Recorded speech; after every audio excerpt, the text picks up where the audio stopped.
Sleep Forum online event. Thank you for registering as a member of Sleep Forum. We hope you will return to carry on the conversation from this event and other sleep apnea and snoring topics. Tonight's webcast is entitled A New Minimally Invasive Mandibular Hyoid Suspension Surgical Technique with our guest presenter, Michael Abidin, MD. Dr. Michael Abidin is board certified in otolaryngology, received his education at the University of Virginia School of Medicine, and completed his head and neck surgical training at Johns Hopkins. He currently practices at Metropolitan ENT in Alexandria, Virginia. Dr. Abidin has been interested in and practicing sleep surgery since his residency. He has performed several hundred tongue-based procedures, including the mandibular hyoid suspension, and has refined his technique over the last 7 years. I'm Ben Wallace with Medtronic, and I'll be your moderator tonight. We encourage you to submit questions through the course of the presentation. At any time, you may click the Ask a Question button found on the event console below the left video window, enter your question, and submit with the Ask a Question button. Note that you may need to scroll down a bit to hit that button. We have allocated time at the end of the presentation for Dr. Abidin to respond to your questions. At a couple points through the course of the presentation, we will deploy polling questions to get your feedback. And if you should need technical assistance, type your inquiry into the tech support box on the left side of your screen and click the send button. Now it is my pleasure to welcome our guest speaker, Dr. Michael Abidin. Wonderful. Hello, and thanks for coming to our webinar regarding the new hyoid suspension surgical technique. I'm Dr. Michael Abidin. I'm at Metropolitan ENT in Alexandria, Virginia. Alexandria is close to Washington, D.C., as most of you know, and we're right down the street from the Academy. I've gone to a few legislative briefing days, and I would encourage everybody to do at least one. It's, if nothing else, a learning experience.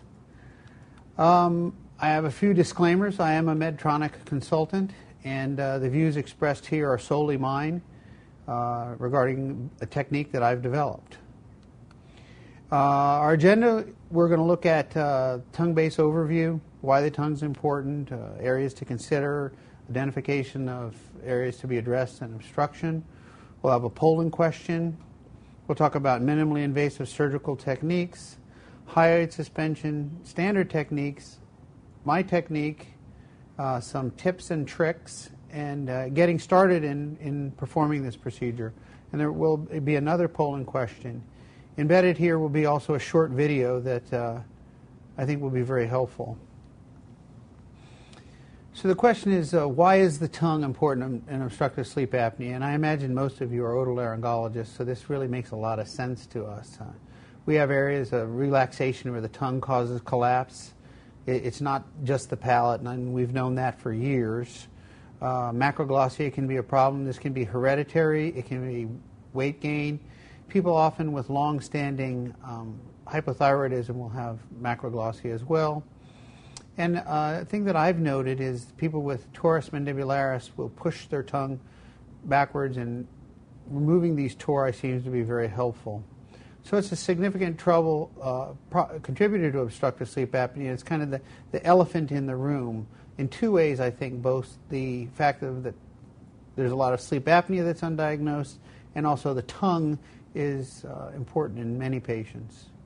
Often overlooked, and I like the word undertreated better, because I think that we all see it, but the question is, what do you do? Tongue-based areas to consider, you talk about the retrolingual space, we talk about tongue suspension, genioglossus advancement, midline glossectomy, which is one of my favorites, coblation, the smile procedure, all looking at the retrolingual space. Hypopharyngeally, we have the hyoid suspension, and this idea or concept was originally invented by Tucker Woodson, but my technique varies differently, as you'll see from his, and the other possibility is MMA, which is, of course, a large procedure which many of us don't perform. As far as the identification of the tongue-based obstruction, this is just part of the physical examination. We have the Friedman tongue positioning scale. You scope the patient. You can scope the patient with drug-induced sleep endoscopy. That can be a little bit difficult and cumbersome unless you're set up for it. Cephalograms can be helpful in CT examinations. Often when you perform CT examinations for other reasons, you'll notice that the patient has a small airway with a long segment, and that's just asking for collapse. So you realize that those people most likely have obstructive sleep apnea. So we have our first polling question. Participants, you will see a poll appearing on your right screen where the slides have been appearing. Please take a moment to share your response by clicking one of the radio buttons on the left side of the screen. We'll give you about 15 more seconds for your responses.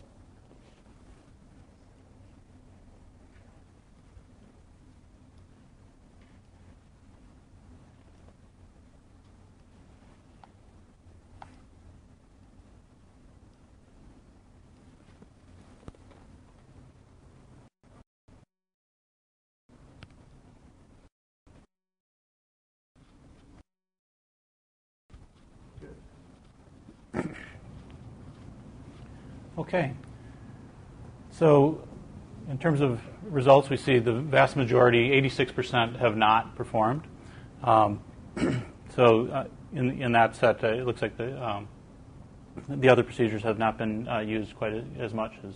Yeah, and I agree with that procedure. We didn't know what would come of this because it's a polling question. But I have performed a few hyoid to thyroid cartilage procedures, and I didn't quite understand how it would help that much, and I have not had good results with them. So I abandoned that procedure years ago. That was something. So I think I'm happy to see that people aren't performing that procedure.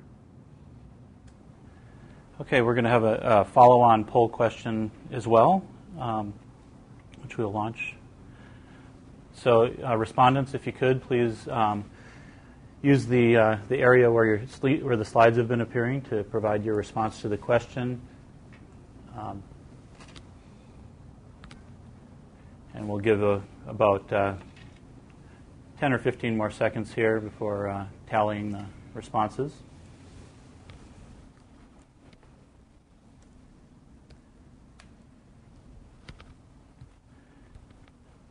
Okay. We're seeing a pretty even distribution across everything except currently performing, very happy with the results. We've got about 30% have not performed, about 20, and then 21% currently perform happy with the results, 21% currently perform see moderate improvements, and then nearly 30% would currently perform unhappy with results. So none in the top ranking, but evenly distributed across. And I think that makes sense because I think that there are a lot of different techniques that I've used and different apparatus, and I'm not a huge fan of the co-blader. I'm a huge fan of the Bovie, so I'm not surprised with those results at all, and it shows that there's just kind of more work to be done in the area. So as far as the surgical techniques to improve the retrolingual and hypopharyngeal space, you have the tongue-based suspension and the advancement tongue-based repose system. They're both minimally invasive. They're quick 30-minute procedures. These are procedures that have relatively low technical complexity. They're very effective and reversible, and I think that's important. I haven't reversed them yet, but it's nice to be able to tell a patient that if there's a problem, you can reverse this procedure in the office. A simple local anesthetic under the chin, clip the sutures, and you leave them in place much as you'd leave them in place for any other surgical procedure. These are the tools that we use, kind of the standard technique, the bone screw inserter, which is basically a drill, the bone screw with double-swaged Prolene suture, and the suture passer that is used to pass the suture underneath the platysma. So the goal is of the hyoid suspension is to advance the tongue by advancing the suspension of the hyoid bone and associated musculature. Some of the early descriptions that talk about cutting some of the musculature, I don't do that, and I think that helps the procedure. This includes airway patency, both with the patient recumbent, and when you start doing these procedures, you'll hear about people telling you that they actually breathe better during the day. Of note, also, if you're performing both the tongue suspension and the hyoid suspension as an adjunct, the hyoid suspension should be performed first. The standard technique involves a 4 to 5 centimeter submental incision. You skeletonize the hyoid enough to grasp it with an instrument. I use an Alice clamp. And again, I use two small incisions, as you'll see. And then you have a subplatysmal dissection up to the posterior aspect of the mandible. The screw inserter is then placed. It's at a 90-degree angle. It comes loaded with one suture on the device. The screw is inserted into the posterior table of the mandible.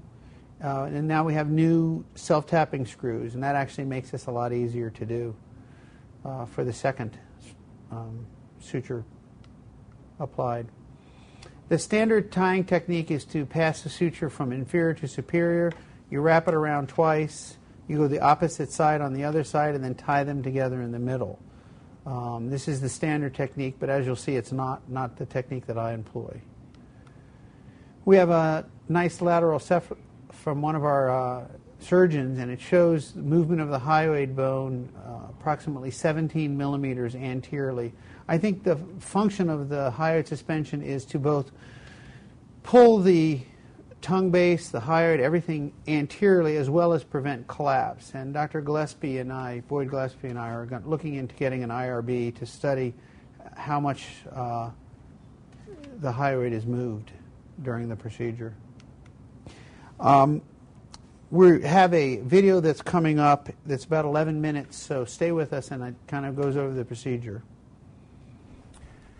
Just a reminder to our participants, you are welcome to submit questions the Ask a Question button, including through the following procedure video, and Dr. Abidin will address in the Q&A session to follow. Thank you.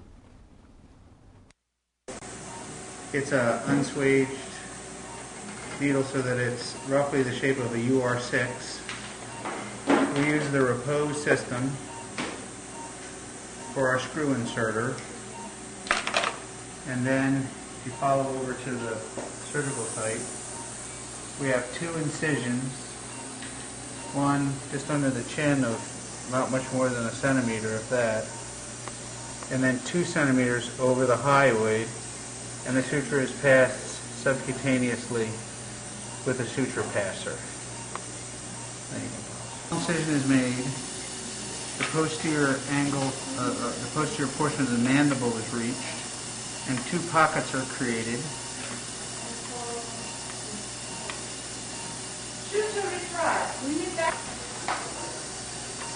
Screw inserter,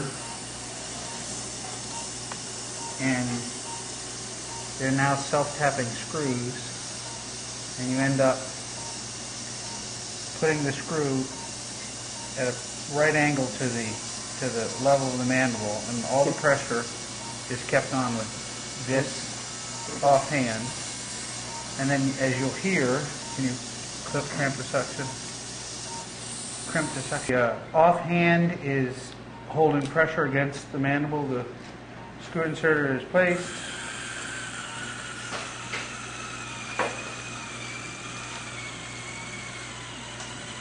It starts to drag, and then you hit it, and you've got one applied. Okay. Now the next screw. I don't know if we need to show this, but here we go.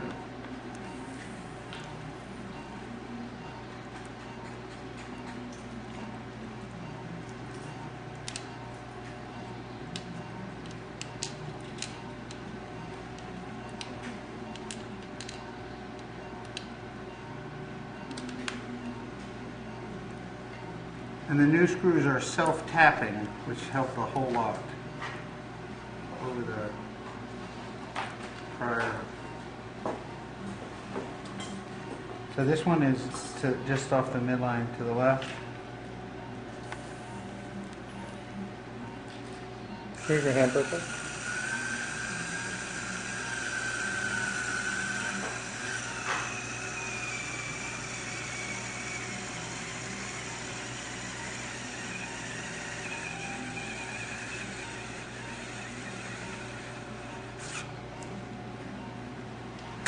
tap sharply, and now we have two sutures that form the basis of the suspension.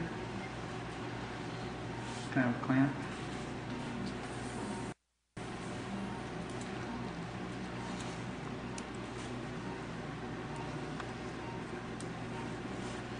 Nice.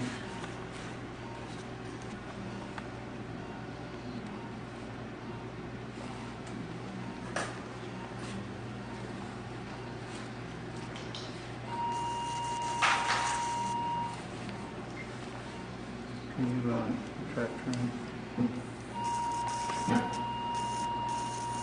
I make heavy use of the Bovie because we're creating a pocket here.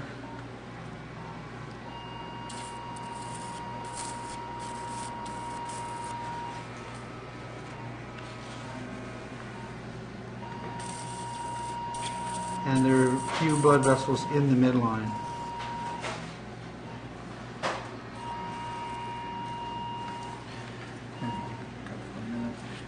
The sharp thing.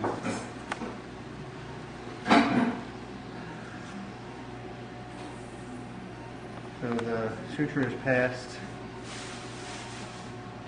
You can hold that. Okay. Pick up the teeth. Hold on. Yeah. So this then becomes the ability to pass the suture underneath the skin. So you go relatively deep. You're outside, and then you come here and the suture is passed out the bottom of the wound.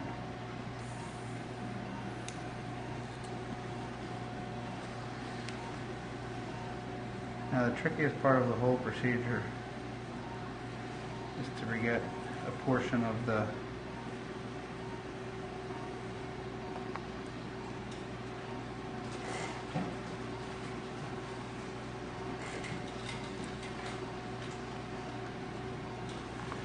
so you pass this through.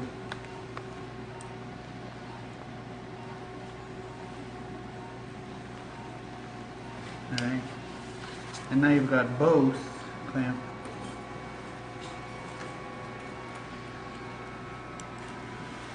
Sutures passed through the skin. Have an Alice, please.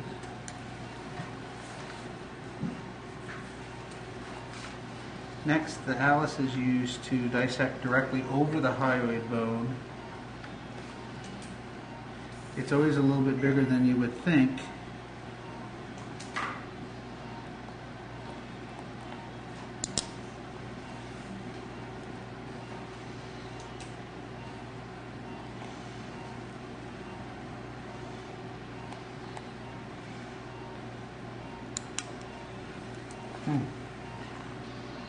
So again, the hyoid is a little bit bigger than you think, and I've got the hyoid. Now you can see where the motion that I have. Okay. The free needle is then heavy needle holder loaded on the suture.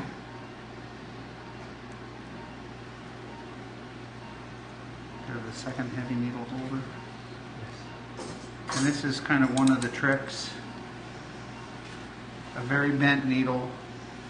You'll tend to straighten it out when you do the procedure. This end up top here. Down around the hyoid. Which? Doing the best you can to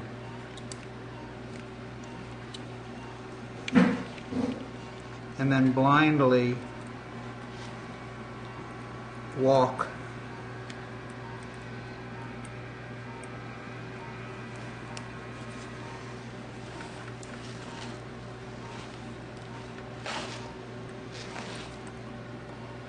and you grasp the needle and kind of blindly walk it back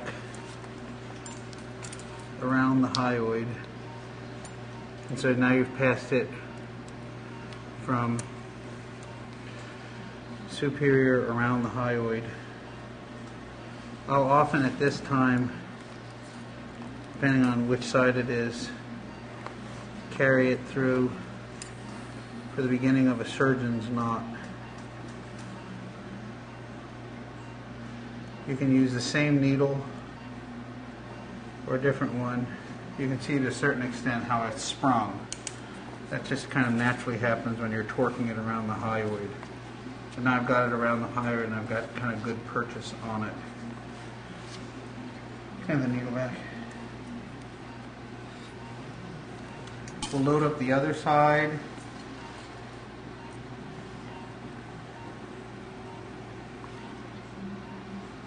So you can, this is a very heavy needle, so you can bend it again.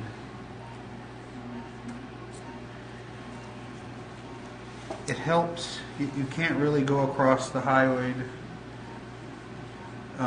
So what happens is a lot of times you end up having to start just off of one side and then put both sutures just off the midline of where the hyoid bone is.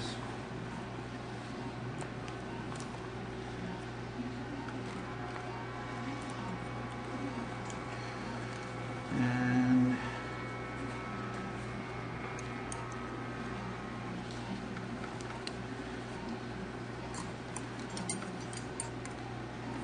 one of the real tricks I have here is finding this needle blindly.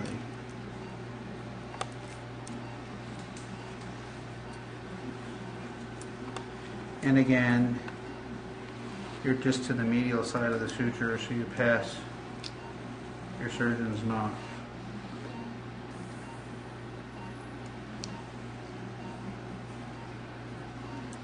You get rid of your suture, and then you can come out with this.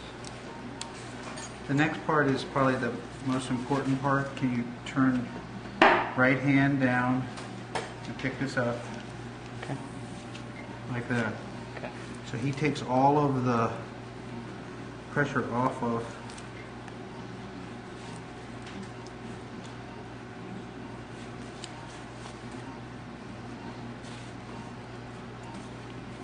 and there are all sorts of different ways to tie this down and going around and around and around and around, but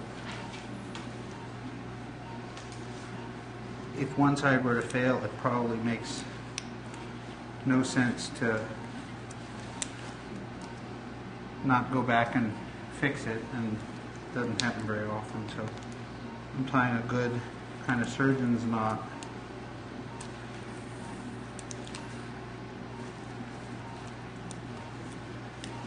Scissors.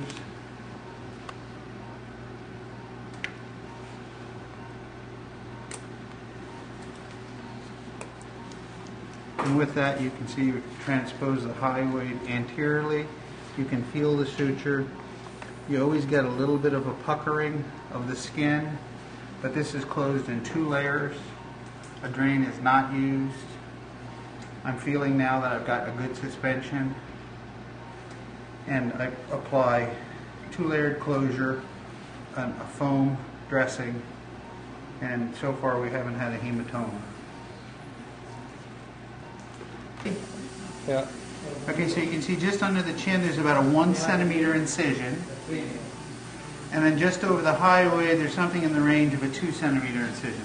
If the person has a very, very large neck, sometimes you have to go a little bit more here. But certainly, Okay. Thank you, Dr. Abidin, for not much sharing the more than procedure the range video of that 3 we just centimeters. shared. We've got a few questions that are already rolling in. Want to encourage participants to submit questions through the console, and we'll address all questions in the Q&A session following the presentation. Now I'll turn it back over to Dr. Abidin. I thought what I'd do is take a few minutes to go over some tips and tricks about the procedure. The incisions under the chin, 2 centimeters is typically enough. Over the hyoid, usually you would start out at about 4 centimeters, and with time you can work that down. I find that I actually have less bleeding, and it's less complicated when you can get the inferior incision down to 2 centimeters. And when you reduce those, there's a lot less trouble with drainage and pain and things like that. I've gone back and forth on whether or not to use a drain, but I think it probably makes sense, especially in the beginning, to use it. And I'm tending to use a Penrose Drain or something simple like that. more and more as time goes on. The screw placement, you have to be perpendicular to the bone, and I will often check that with a right angle forceps. You have a heavy pressure that's applied by the off hand, not the hand that's pulling the device itself, but on the opposite hand. You let this device run for about 15 seconds. If you don't really feel like you are getting a bite, then you try again. And 15 seconds is a long time, so you got to let it run for a while. If after about 30 seconds you don't get the screw to bite, then you take it out and make sure that there's not tissue wrapped around it, which would impede its ability to enter the bone. I now pass both sutures subplutismally together at one time. You have to be careful that you don't pull too hard, but you can get them both through one time, and that actually saves one step. You can remove a fair amount of the fat and soft tissue over the hyoid. That just allows better access and visualization. And I use a needle that is now part of the kit, and you bend it so that it's more like a UR6 needle so that it can go around the hyoid. The trick about the hyoid bone is that it's a little bit bigger and it's thicker than you might think, so it takes some getting used to get all the way around the bone. And then what you do is you can place the the needle with one hand, and then blindly grab the tip of the needle with another. And with this, it's easy to do, and you can carry the suture around the hyoid. And I usually go from inferior to superiorly and tie a double surgeon's knot so that you can walk the hyoid up. When you walk the hyoid up, then I put it's heavy, extreme, a fair amount of tension. I hope the video shows that. So far, I haven't had any complaints about being too tight. I've had 2 or 3 patients report that they felt a pop or heard a noise, but none of them have failed. A few people have written me from around the country, and I've had some sutures break, but if you have the suture break and you lose the screw, you just grab it with a bulldog and pull it out. They come out pretty easily. But from my experience, I haven't seen a lot of complaints with this procedure. As far as getting started, it's kind of borrowing from Nike. Just do it. Find a suitable patient.